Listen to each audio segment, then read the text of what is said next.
안녕하세요. 사랑하는 나그네 교회 교회 여러분, 그리고 하나님의 말씀을 함께 즐겁게 읽어가는 그리스도 안의 형제 자매된 교회 여러분, 우리는 어제 이어서 예레미야 5장을 오늘 읽을 순서입니다.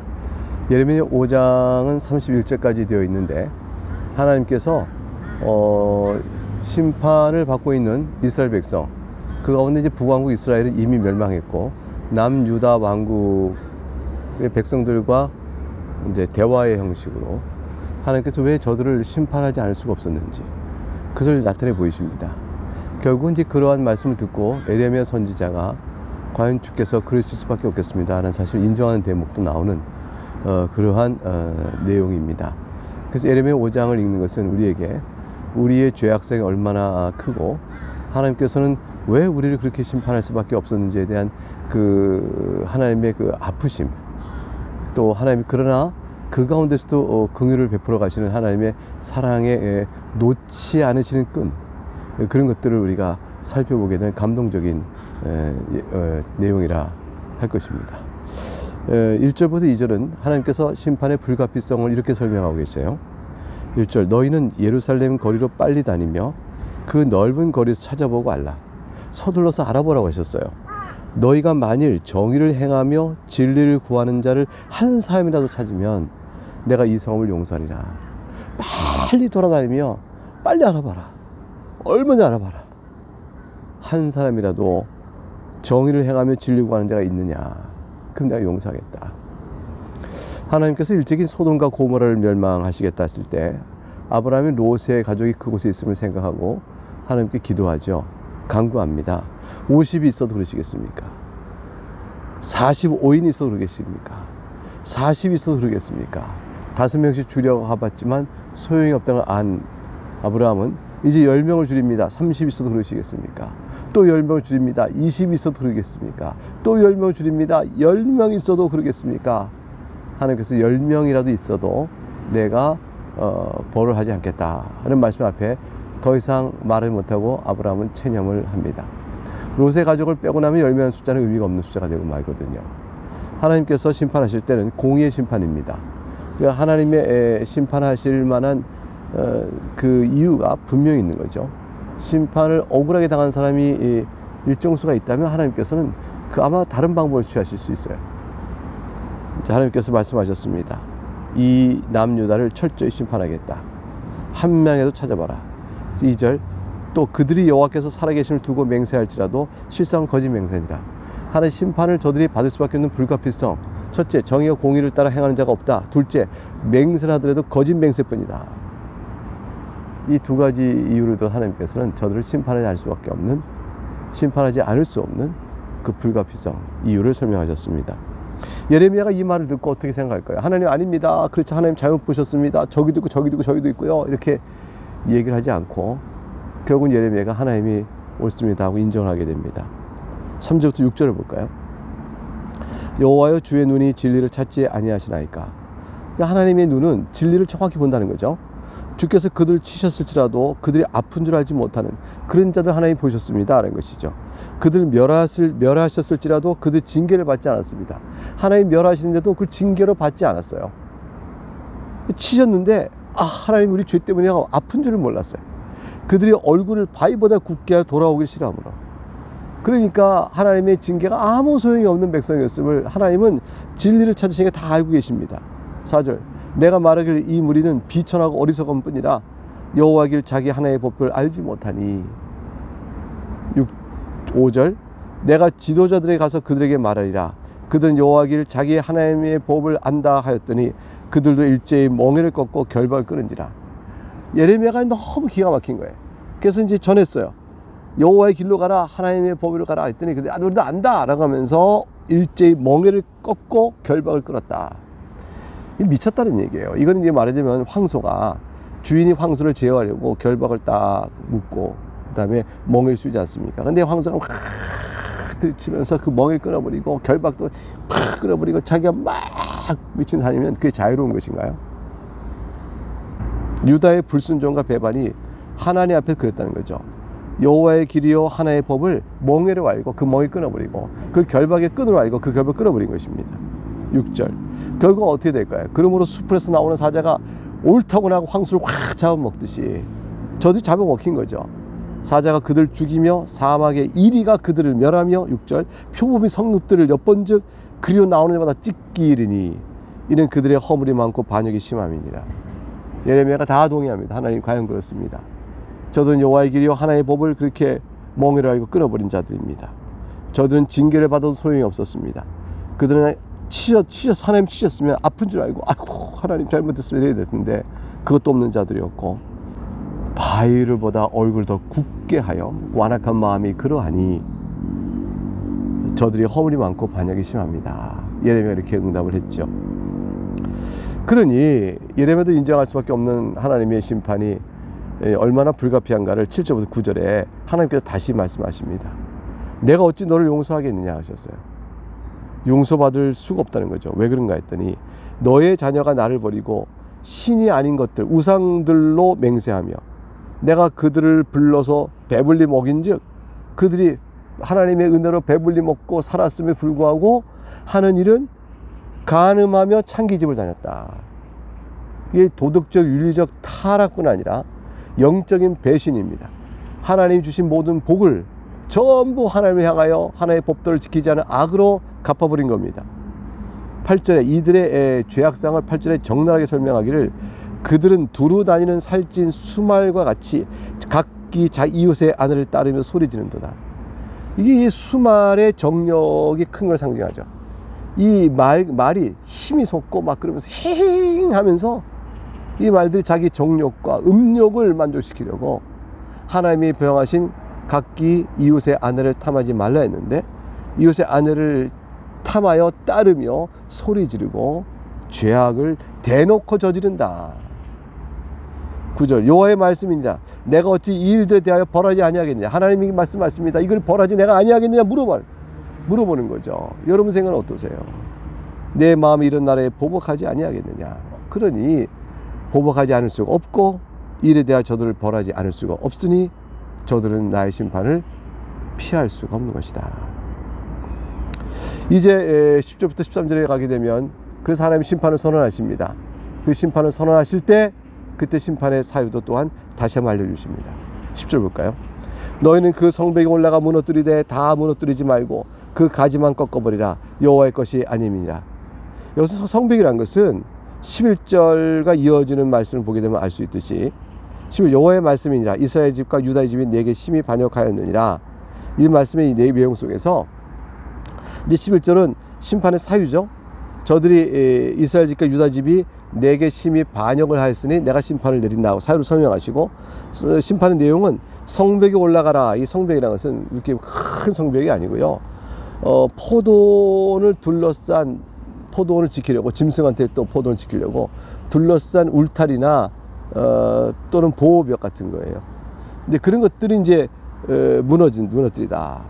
그러니까 이제 포도나무를 심었는데 돌포도나무를 좋은 포도 심었는데 돌포도에 열매 맺었다. 이게 어찌미냐 이렇게 얘기하시잖아요.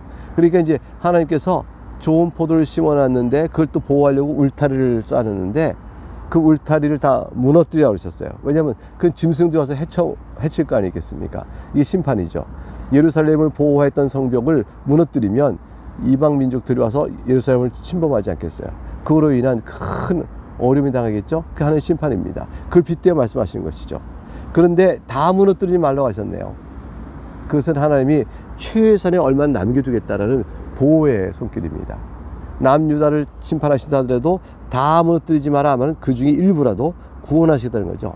하나님이 이스라엘을 멸망시키고 남유다를 멸망시킨다 할지라도 하나님이 택하여 구원할 자는 구원하신다는 뜻입니다. 이게 얼마나 긍휼이 풍성하신 하나님인지 모릅니다.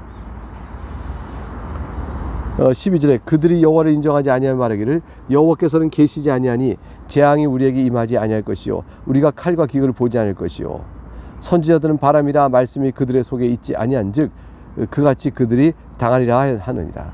여러분 이 말이 얼마나 기가 막혀요. 남유다 백성은 이렇게 말합니다.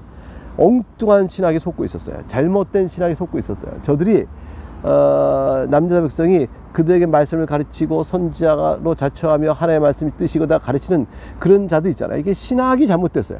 신학이 잘못돼서 저들은 뭐라고 했냐면 여호와를 인정하지 않게 된 것과 똑같은 결과를 낳게 된 거죠. 그리고 하나님이 계신 것과 하나님이 다스린 것을 다 인정하지 않게 되는 자가 되고 말았어요. 그러니 하나님이 계시지 않다, 하나님이 또 다스리지 않는다 이렇게 말해버리면 하나님이 재앙을 내리는 일이 어디 있어요? 안 계신 하나님이 어떻게 재앙을 내리겠어요? 그런 일 없다 하고 장담하게 된 거죠. 예레미야는 하나님 심판을 선언했습니다. 회개를 촉구했습니다. 그러나 저들은 듣지 않은 거죠. 왜냐하면 거짓 선지의 말을 듣고 재앙이 우리에게 임하지 않는다 말하게 된 거죠. 여러 가지 이유를 설명했어요. 하나님은 우리와 언약을 맺었으니 우리에게 어찌 재앙을 내려서 우리를 없이 하겠느냐.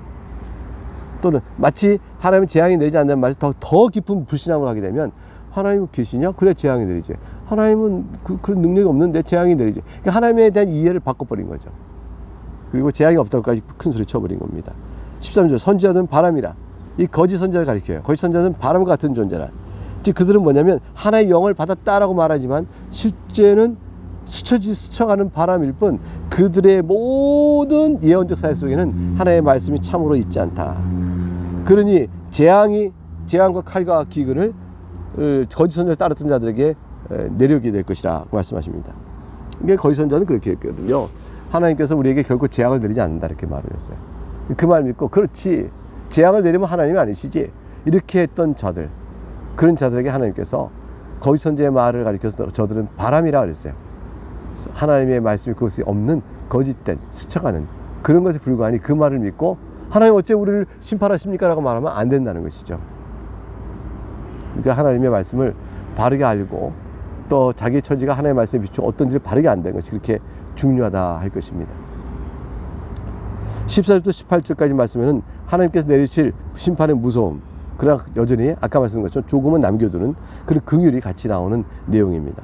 14절 그러므로 만군의 하나님 여호와께서 이같이 말씀하시니라 너희가 이 말을 하였은즉 볼지어다 내가 내 입에 있는 나의 말을 불이 되게 하고 이 백성을 나무가 되게 하여 불사르리라.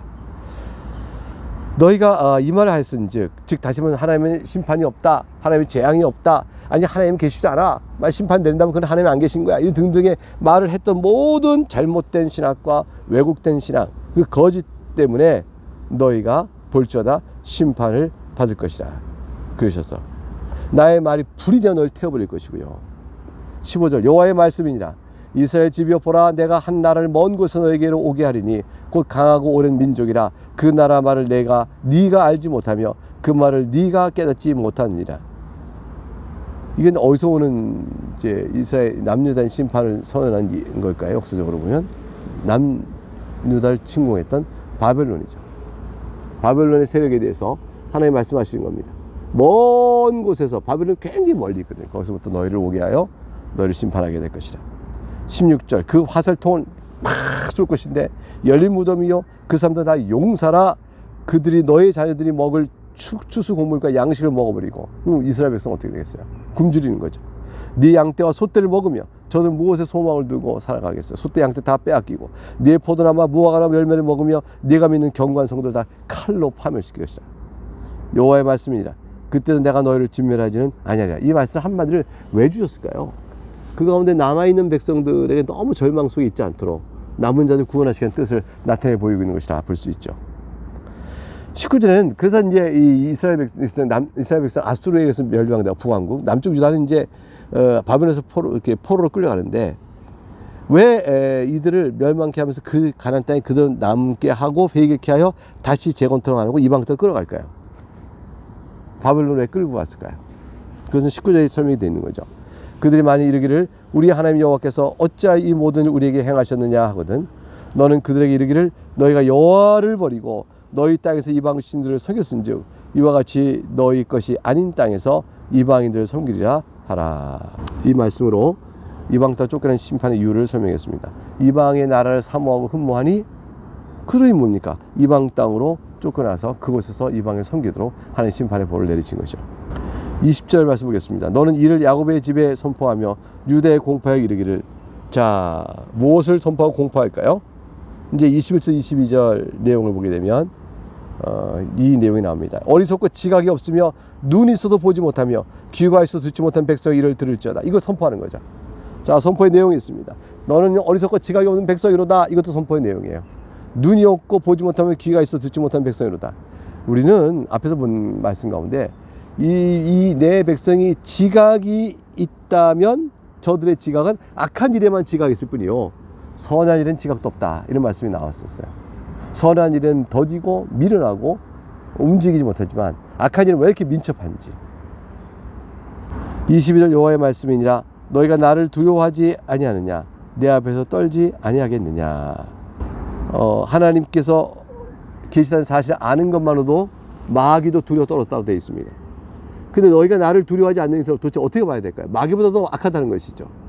내 앞에서 떨지 아니하겠느냐. 떨어야 마땅한 거죠. 마귀도 그러니까. 근데 그렇지 않다면 이들은 마귀보다 악한 존재가 되는 거죠. 자, 22절 하반절부터 31절까지는 하나님께 천지를 다스리는 분이심을 나타내 보이시고, 그러므로 그 하나님께 의탁하는 것이 합당하다는 사실을 보여줍니다. 그럼에도 이스라엘 백성은 여전히 배신을 하였습니다. 그러면 22절 하반절부터 볼까요? 내가 모래를 두어 바다의 한계를 삼되 그것을 영원한 한계를 삼고 지나치지 못하게 하였으므로 파도가 거세게 한 것이나 그것을 이기지 못하며 뛰노나 그것을 넘지 못하느니라. 이렇게 되어 있어요. 여러분, 하나님께서 모래를 두어 바다의 한계를 삼으셨다. 그러니까 이제 하나님께 천지 만물을 지으시고 땅과 바다를 이렇게 구분하시잖아요. 그래서 넘기고 경계를 정하신 거죠. 이 경계를 정하신, 천지를 창조하신 하나님 하신 일이 많은데 이 땅과 바다의 경계를 지으신 얘기를 굳이 한 것은 이건 이제 23절 때문에 그렇습니다. 그러나 너희 백성은 배반하며 반역하는 마음이 있어서 이미 배반하고 갔으며. 그러니까 하나님은 만드신 자연도 경계를 설정하시면 경계에 따라 바닷물은 넘어오지 않고 땅은 이렇게 있는데, 자연도 경계를 지키고 너희는 어찌하여 내 백성이라 하면서 경계를 지키지 않느냐 그러시면, 그런 말씀이세요. 너희가 경계를 지키지 않고, 다시 말해 23절 배반하고, 그런 말이죠. 반역하는 마음이 있어서 이미 배반하고 갔으며, 이 경계를 지키지 않은 것이죠. 24절 또 너희 마음으로 우리에게 이른 비와 늦은 비를 때를 따라 주시며 우리를 위하여 추수 기한을 정하시는 우리 하나님 여호와를 경외하자 말하지도 아니하니. 경계를 지켰다면 하나님께 마땅한 경외를 올리지 않겠어요? 근데 그것조차 말하지 아니하니. 25절 너희 허물이 이러한 일을 물리쳤고 너희 죄가 너희로부터 좋은 것을 막았느니라. 하나님께서 마땅히 천지를 지으신 하나님을 믿고 의지하며 정해진 질서에 따라 살 경우 누리게 될 그 선한 것들을 다 받지 못하게 되었다. 26절부터 보겠습니다. 내 백성 가운데 악인이 있어서 새 사냥꾼이 매복함 같이 지키며 덫을 놓아 사람을 잡으며 새장에 새들이 가득한 같이 너희 집들의 속임이 가득하도다. 그러므로 너희가 번창하며 거부가 되어 살찌고 윤택하며 또 행위가 심히 악하여 자기 이익을 얻으려고 송사 곧 고아의 송사를 공정하게 하지 아니하며 빈민의 재판을 공정하게 판결하지 아니하니 내가 이 일들에 대하여 벌하지 아니하겠으며 내 마음이 이 같은 나라에 보복하지 아니하겠느냐. 여호와의 말씀이니라. 악한 일을 행하는 자에게는 필연적으로 심판이 있을 것입니다. 그래서 오늘 26절부터 29절 말씀 속에서 과연 저들이 축복은 상실하고 도리어 악한 일을 이렇게 행하니 29절에 내 마음이 이 같은 나라에 보복하지 아니하겠느냐 이렇게 말씀하셨어요. 네, 이제 30절 31절 말씀을 보게 되면 사이 전반의 부패와 마지막에 어떻게 되는가에 대한 내용이 나옵니다. 30절 이 땅이 무섭고 놀라운 일이 있도다. 예레미야의 반응은 뭐였을까요? 무섭다라는 것은 소름 끼칠 일이다라는 것이죠. 이제 이 땅이 무섭고 놀라운 일이 있다는 말에 예레미야 반응의 내용을 좀 살펴보려는 것이죠. 그러면 소름 끼칠 일이다, 그게 무섭다는 말이고, 놀라운 일이다, 이것이 바로 뭐냐, 소름 끼치고 싫은, 역겨운 그런 뜻이에요. 그게 전율할 만하다니까. 이 모든 소식을 들은 예레미야가 이 땅에 무섭고 놀라운 일이 있게 되구나, 소름 끼치고 싫고 역겹고 가증한 일이 있겠구나, 하나님 나라에서는 도무지 생각할 수 없는 일이 이제 그런 타락상으로 인한 결과 비참한 모습이 일어나겠구나, 이렇게 말씀하고 있는 거죠. 13, 11절에 선지자는 거짓을 예언하며 재상은 자기 권력으로 다스리며 내 백성 그것을 좋게 여기니 마지막에 너희가 어찌하려느냐. 그러니까 이제 예레미야가 본 마지막 3절의 말씀의 이 비참하고 무서운 반응은 3절에 선지자들은 거짓을 예언하며 그래서 재상 자기 권력으로 다스리며 이랬을 때 선지자들이 바르게 해석했다면 어떻게 될까요? 괜찮은 일이에요. 근데 선지자들이 거짓을 예언하니 이게 역겹고 더러운 일이 된 거죠. 재상 자기 권력을 다스리니 하나님 뜻대로 하지 않고 자기 욕망을 위해 권력을 재상 권력을 사용하니 이게 말이 안 되는 거죠. 그게 내 백성 이걸 좋게 여기 이게 더욱더 설상가상으로 전체적으로 총체적인 부패가 이루어지고 있는 것이죠. 이렇게 되고 나서야 너희가 마지막에 어떻게 되겠느냐 하나님께서 말씀하신 거죠. 그러니 뭐가 되죠? 회개하라 라는 말씀이 되는 겁니다. 네, 오늘 여기까지 살펴본 게 오늘 5장의 내용입니다. 얼마나 가슴 아픈 일들이 절절히 있습니까? 내일은 6장에서도 하나님의 무서운 심판의 내용은 계속 전해집니다. 회개를 촉구하나 이스라엘이 끝내 불순종한 내용도 나옵니다. 이 얘기를 보면서 하나님께 포기하지 않는 자는 결국 개인적으로 구원을 받겠지만 하나님 나라의 집단은 사라지고 만다는 걸 생각해 보면서 더욱더 여러분이 속한 교회의 몸된 교회를 위하여 힘써 봉사하고 또 사랑하는 여러분들 수 있기를 주의 이름으로 축복합니다. 네, 오늘 여기까지 하겠습니다. 내일 다시 뵙겠습니다. 감사합니다.